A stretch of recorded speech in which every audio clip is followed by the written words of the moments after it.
Hey everyone, so I saw the light. Hank Williams, Tom Hiddleston playing a country western legend, and yeah, I didn't know if I was gonna get to check this one out or not, because I looked at the list of movies coming out this week, and I didn't know what I could catch. I was not about to sit through God's Not Dead 2, not on, as I've explained. If I had a bigger fan base, it'd be more worth it to go see God's Not Dead 2, so just see people asking, why the hell? Or just make comments like, yeah, this was stupid. But I don't have anywhere near a big enough fan base for me to make it worth seeing that piece of crap. If you like that kind of movie, fine, but to me it looks like a piece of crap. So I'm looking, and there was no pre-screenings for this last night, but then I saw that there was actually showings for this today, Friday, so April Fools. So maybe I should have opened it up with, hey, I just saw Batman v Superman again, and this is what I thought of that! Or, God's Not Dead 2, the Hank Williams story. Wow, that came out more poignant than I thought. Yeah, click like for how many people want to see God's Not Dead 2, the Hank Williams story. But no, I went to see it, I've seen it, I just saw it, and my thoughts are this. This, to me, is how a lot of people were calling, what was it, Jobs? The Steve Jobs story with the one Michael Fassbender was in last year. They gave him a Academy Award praise. The movie itself is just kind of okay. It's like a composite of a lot of really good scenes that aren't really transitioned well, but with some exceptional performances in it. Particularly Tom Hiddleston as Hank Williams. And, yeah, I mean, full admission, I'm not a huge country fan. It's okay in doses. There are songs that are okay to listen to, but I'm just not big on country music. But even I knew who Hank Williams was. I did not know he died at 29 from heart failure due to just all the shit that went on with his body and all the basically abusing he did of himself. But yeah, he died at the age of 29 of heart failure in his car on his way to a show. And you see, Tom Hiddleston did something in this that I was amazed he could do. Not only did he because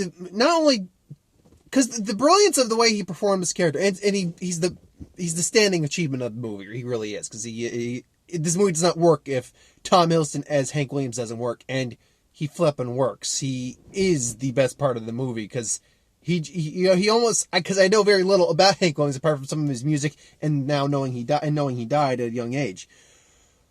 But he seems to encapsulate, and this is weird coming from a guy who doesn't know much about him, kind of what Hank Williams was, but unfortunately it encapsulates basically the inner demons that he had to fight with and just deal with.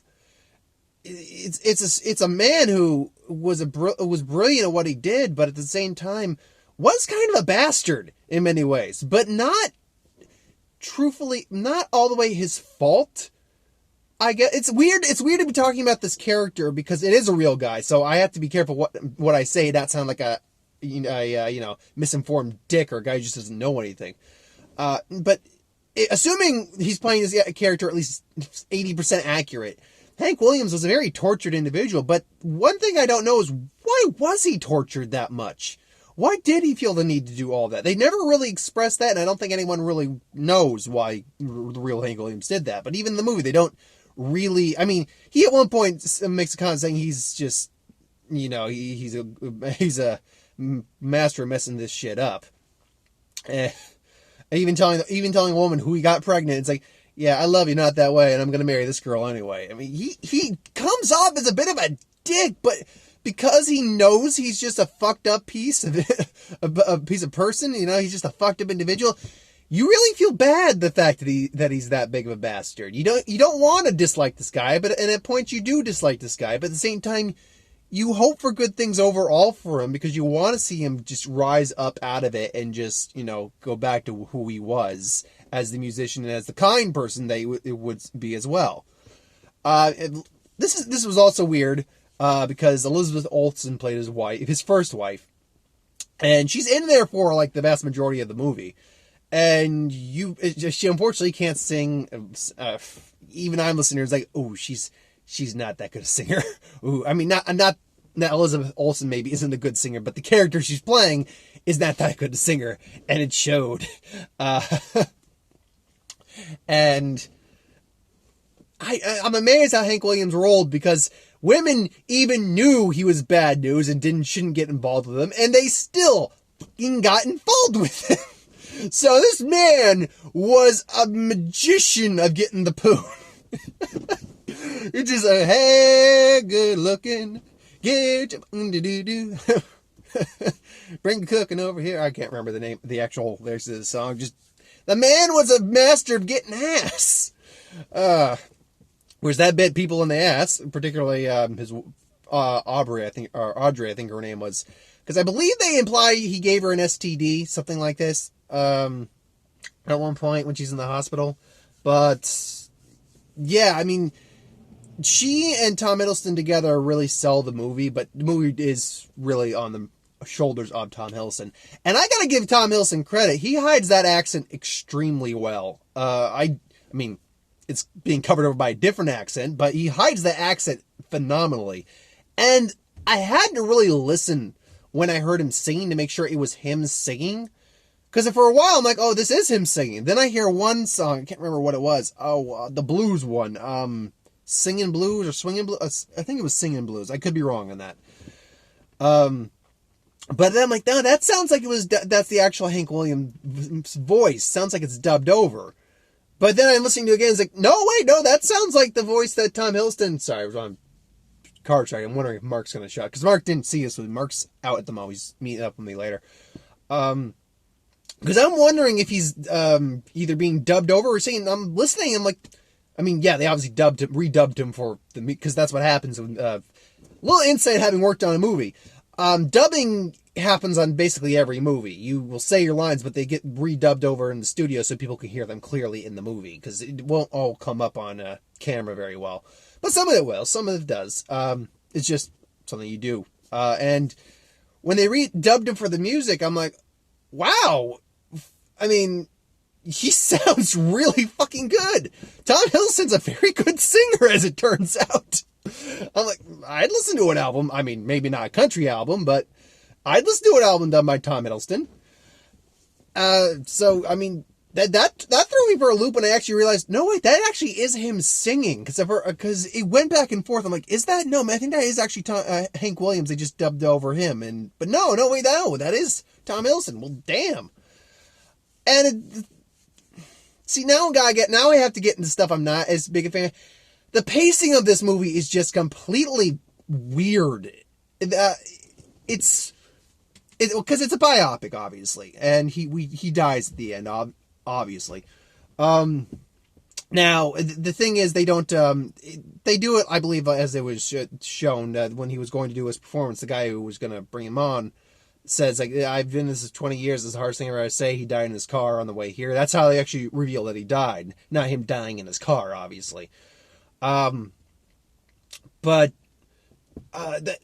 this movie is kind of a mess, but kind of not a mess. It's like after we get past the first quarter to third, it becomes less of a mess. There seems to be a bit more of a flow and coherent nature to the film. But for the first, I want to say 20 to 30 minutes or so, and the movie's about 2 hours long. I didn't know the movie was about 2 hours long. I was surprised. I'm looking at my phone. I was like, okay, movie started basically at 7:40. And it's 9:50. Christ, that movie was over 2 hours long. But 1 second. Boom. Just always gotta make sure that light stays on. There's just, the scenes are just so disjointed in the beginning that I'm like, okay, wait. So this is happening, but that already happened. Wait, are we going back and forth here? Well, you're editing to this other woman to basically illustrate the fact that he's basically a whoremonger. What the? No, wait, no, stop doing that. Go back to this. Okay, you're back to this story. Wait, what happened here? Okay, seriously. This movie needs to be on Ritalin, for God's sake. So he's got super ADD for the first maybe 20 to 30 minutes. After that, then it actually stays on point with events going on. They would constantly cut back to people who knew him interviewing him. And I mean, I don't know if that was like legitimate in terms of legitimate interviews, because I thought it was at first. Then I'm like, wait, no, that's the actor playing the character, playing the person in the movie. So okay, no, these aren't actually real actors or the real people. These are the actors. And that was cemented when I saw some guy just standing over a window, looking out a window, and it's in black and white, and then he goes over and sits down for the interview. I'm like, okay, that was pretty much, yeah, no. So it is very disjointed on that. Though there are some very good scenes in this movie. There's some lines that made the audience laugh. Because Hank Williams just has that kind of just, I don't give a shit attitude. And just, I've been around the block attitude. So he, like at one scene, he says, that whole line, marriage is harder than marriage. I got a laugh out of the audience. There's a line I love. Just like, hey, well, you tell the guy whoever's tab he owed, because he owed like a tab or something for a furniture store. Like, you tell the guy that every month I put my bills in my hat. I pick one out and I pay that bill. Now you tell him that. And if he still gives you trouble, tell him I ain't going to put the bill in the hat after that. Yeah, that kind of fits with who Hank Williams, I think, was. And then the song performances are great. When he's actually singing, we hear a lot of the songs. Like, I didn't know that he did the "Moving On Over" song, because I've always heard the rock version of that. I didn't know Hank Williams actually did the original version of that, so that was interesting to learn. And of course he did "Your Cheating Heart." I was actually not aware he did that. See, I know of Hank Williams. I obviously heard his music, but I didn't actually know specific songs he did until this point. So that was interesting. But yeah, overall, I do have to liken this to, and again, I didn't get to see Jobs, or Steve Jobs, I think it was called, with Michael Fassbender last year. I heard his, I mean, obviously it earned him an Oscar nomination, but I heard the movie was just kind of okay okay to good at best. And that's kind of how I'd liken this movie, because it is a bunch of really great scenes in the movie, but there's just there's not even weird, there's just not good transitions tying them together, and it's messy and clunky at parts. So it's not a perfect film by any stretch of the means. But I will say this, that like with Steve Jobs, I wish this movie had come out later in the year, because this would honestly earn Tom Hiddleston some Oscar buzz, or Oscar consideration, I think. I do think he's that good in the movie that because we see the degrading health of this man in this movie, and he's got like this just massive flop sweat on, he's just pale, he's just sunken in eyes, he's just dealing with back and chest pain, and the heart eventually failed, and it's hard to see a man go through that in many respects, especially when you know that this actually what happened to the guy, that this actually happened to the man. So, yeah, I mean, would I recommend seeing this movie? I would say give this movie a watch. I would. It's not bad. It's above average, I will say, though. So I would say it's above a 5 out of 10. I'd say it's probably about a 6.5 out of 10. It's above average. It's overall, if you want to say how the scenes play out together and how the movie's overall constructed, I would say it's definitely a solid movie. I wouldn't necessarily say good movie, but Tom Hiddleston is very good in it. Yeah, that's the thing. I want to gotta be objective about this. Just because I think Tom Hiddleston is really fucking good, like maybe Oscar consideration good in there, does not technically make the movie good. The movie is, though, fairly good. It's just, it's got problems with it that really detract it and kind of distracting at points. So I think I would give it about a 6.5 as far as biopics go. Would I say I like the James Brown Get On Up one better?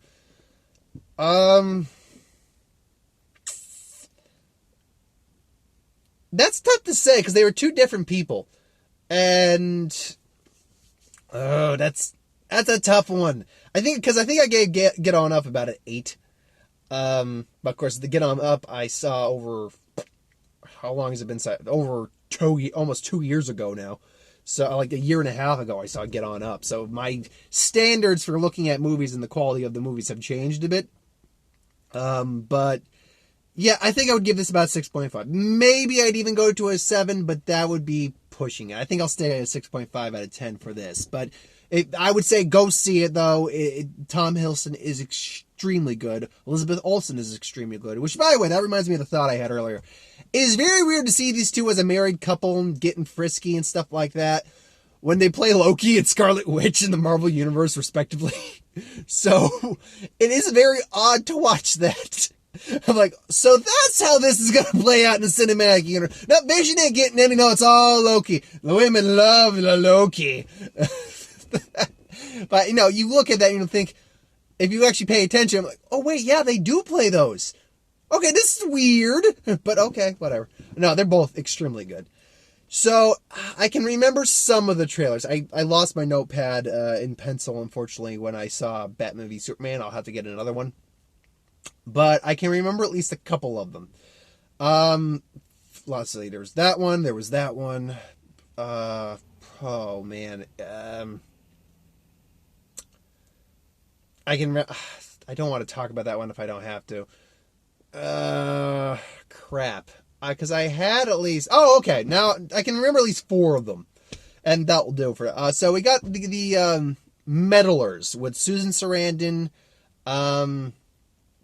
Who's the... I think that's Rosalind Byrne? Is that it? She plays Moira McTaggart, basically. And she's in a lot... Rosalind Byrne, I want to say. J.K. Simmons is in there.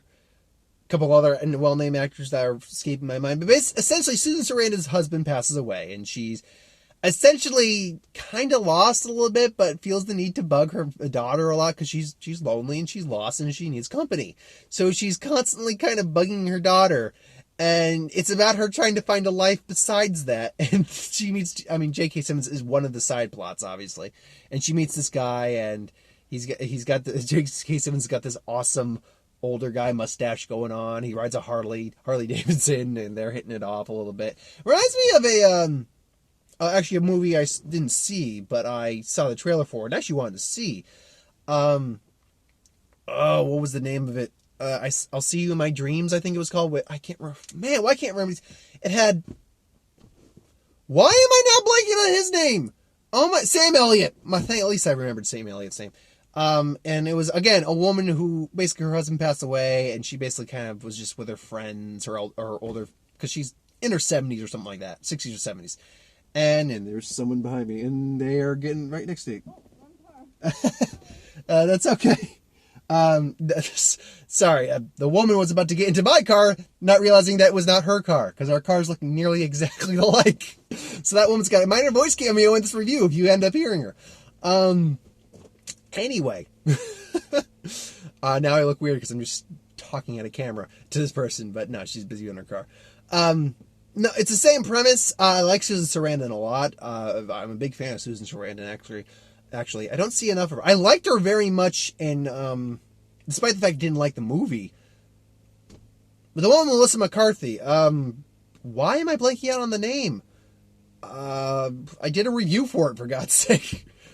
The one where Melissa McCarthy is kind of just playing the Melissa McCarthy character. She takes her grandma on a road trip, basically. Why am I blanking on that name? Maybe because it wasn't a very good movie, but I liked her in it. So, yeah, and they aged her up pretty well, too. And because Susan Sarandon's still a very good-looking woman, I think. Anyway, though, point being, that's the story of that one, and it looks okay. It looks fine. That was a long bit of explanation plus a detour just to get to it looks okay. Sorry about that.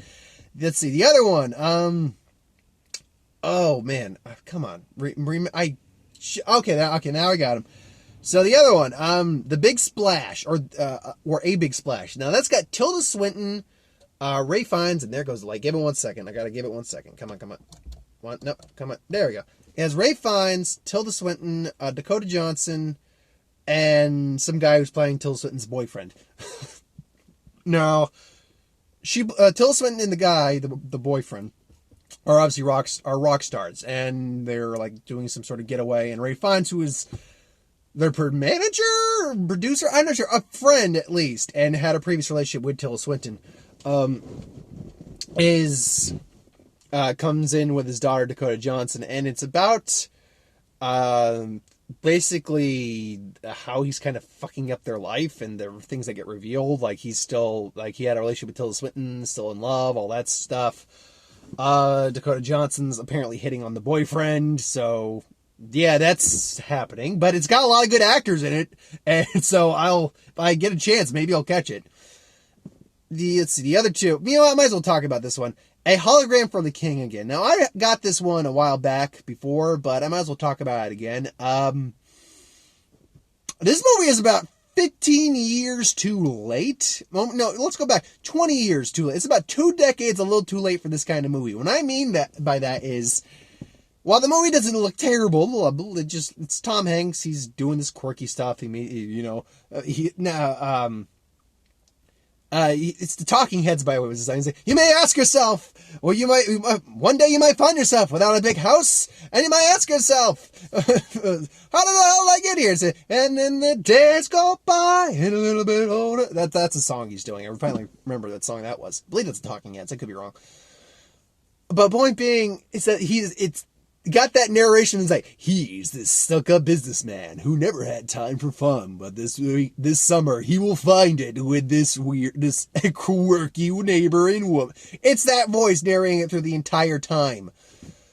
And it's like, you're showing us the entire movie as well. Doesn't mean it could be bad. I mean, Tom Hanks is very likable, and this would actually be the kind of movie he would do well in terms of that kind of likability Tom Hanks has, but he's just... It's such a 90s movie that it's not worth watching, I don't think.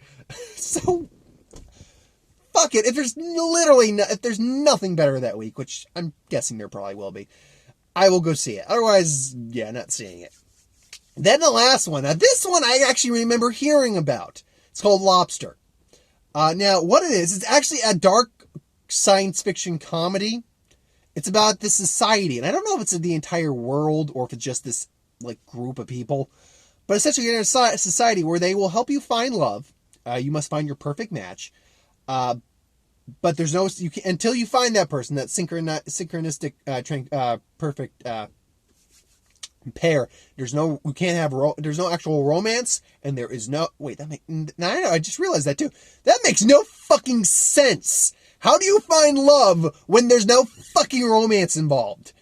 You're fucking over these people, because if you don't find love in this, you don't find your ideal pairing, they will turn you into an animal.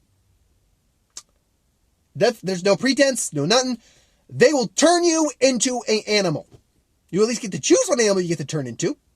But yeah, you turn into an animal. How does that work? I mean, you want people to find romance, to find happiness, find love. How can you do that without feeling romance? And now, no sexual relations, that's a different thing entirely. I can understand where you'd make that rule, unless you do find love, in which case, why can't there be sexual relations? But that one I'll at least give a pass. But romance makes no... And they say that in the trailer. No worries, that makes no flipping sense if you're looking for love. What the fuck is wrong with you people? Like, what has this society turned into where people are so... And I would like to believe that this is kind of like a social rich club choice where it's like, okay, you can find your ideal match. We'll do everything you can, but if you fail, we'll turn you into an animal. Why? What's even the... I mean, don't get me wrong. This movie looks funny and interesting. It's got Colin Farrell. It's got Rachel Weisz. It's got, come on. He's oftentimes Will Ferrell. John C. Reilly. There we go. He's got John C. Reilly in there. So, I mean, oh, sorry. I thought I heard something. I did. It was someone dragging a thing out. But it's got all them, and it does look funny. It looks like a dark comedy. But there's no I mean, I'm sure they'll explain it in the movie, but there's no logic to this world right now, which is kind of part of the appeal to it. But it's called The Lobster because at the end, it's like, by the way, if you do fail, have you decided given any thought what animal you'd like to be turned into? Oh, yes, a lobster. Yeah, very good choice. We'll eat you afterwards. They didn't say that, but like, yeah, why do you want to be turned into an animal that people might actually regularly eat? That seems bad, because talks about, it's like, what's in the dog? It's, oh, my brother was here and tried to find love, but he didn't make it in time, so they turned him into a dog. See, I don't know if they retain the personality when they're in the animal form. That's the thing. Because, yeah, I would think that you could return your personality, but he's playing fetch with his brother in this case, and it's doesn't look like you retain a lot of your personality, if any. So, yeah, a lot of questions that I would like to see answered that probably will not all be answered. But I will still go see this movie because this movie interests me. I gotta double check when the listing, when the showtime is for that. So, yeah. So thanks for watching. I hope you enjoyed. Like, comment, share, subscribe. As always, if you want to review something, put in the comments below. Let us know. We'll do a review of it at some point. So, for my based on update on my magic videos, I can't do the pre-release this weekend either days. I got caught working on both days. I knew I was working tomorrow. That wasn't a question. But Sunday kind of bums me out. I can't do the release on next Saturday because I'm working that day also. So my only hope to be catching any of these releases or anything like that, these events, to give any sort of real review of the set, is to hope that I can get the Sunday unrelease event next week. But we'll see what happens. If what happens will happen. So thanks for watching. I hope you enjoyed. See you next time, folks. Okay, let's try that again. See you next time, folks. And my voice is so bright. Okay, one more time. See you next time, folks. Now press the button and we're good.